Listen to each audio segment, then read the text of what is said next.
Alors pour en revenir plus sérieusement à votre livre, donc c'est Mère qui courtise l'islam qui vient de sortir chez Tatami, Amikim Vilioka, on constate que la loi sur la séparation de l'Église de l'État et de l'Église de 1805 est absolument pas respectée, parce qu'on pourrait dire que le cultuel est devenu le culturel. Voilà, exactement.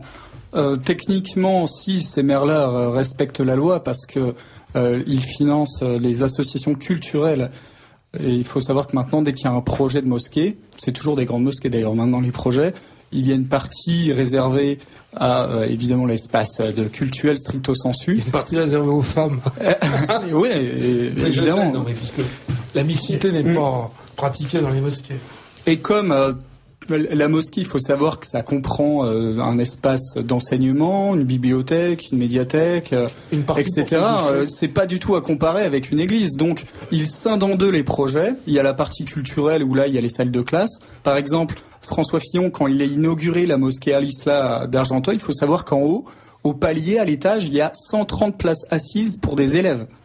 Donc imaginez quand il y a les rotations de classe, etc., tous les jeunes d'Argenteuil alentour vont pouvoir avoir des cours de charia gratos.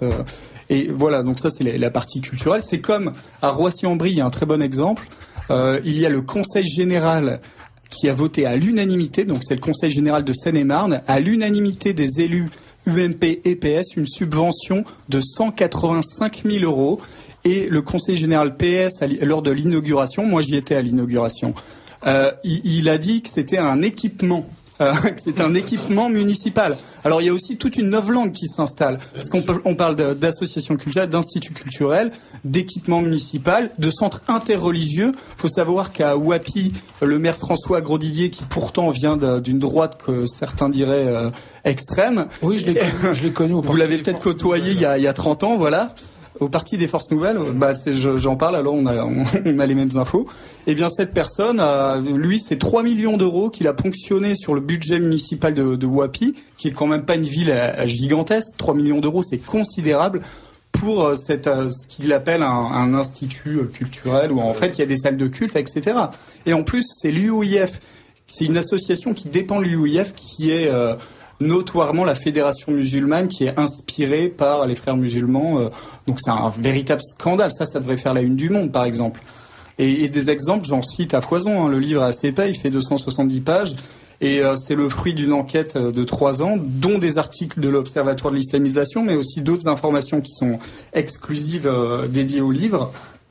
Et je parle des mairies de Marseille, de Bordeaux, parce qu'Alain Juppé a acheté un terrain, quand même, il y a 8 hectares pour 8000 mètres carrés de terrain, ouais, pour la grande mosquée de Bordeaux. 0,8 hectares. Ouais, excusez-moi. Et mais c'est grand quand même. C'est quand même grand. Parce que ça représente plusieurs centaines de milliers d'euros. C'est plus grand dans le quartier de la Bastide à Bordeaux, mais il s'avère que les riverains ont commencé à grincer des dents. Et le projet serait gelé, mais il y avait déjà les plaquettes qui étaient sorties avec le chef de projet Tarek Oubrou, qui est quelqu'un qui est un islamiste. J'ai vraiment les preuves dans mon livre. C'est quelqu'un qui s'est prononcé dans le passé, en interne, parce que il y a le discours en interne et il y a le discours communication pour la presse française, et puis les journalistes français gobent tout. Mais il y a quand même des vidéos qui circulent sur Dailymotion, sur les sites de partage vidéo, où il se prononce pour la restauration du califat. Tous les musulmans doivent contribuer à restaurer ce califat, que la frontière est une méprisable hérésie entre les peuples musulmans, que l'islam est évidemment politique, etc., etc. Et il dit même, alors ça c'est une phrase que j'ai mis en exergue au début de mon livre, parce que c'est très révélateur, et puis Alain Juppé, j'espère qu'il lira le livre, et je pense, parce qu'il est quand même dans les plus grandes librairies de Bordeaux, à la librairie Mola, au Virgin Megastore de Bordeaux, donc je pense que s'il ne trouve pas, ses collaborateurs vont lui amener.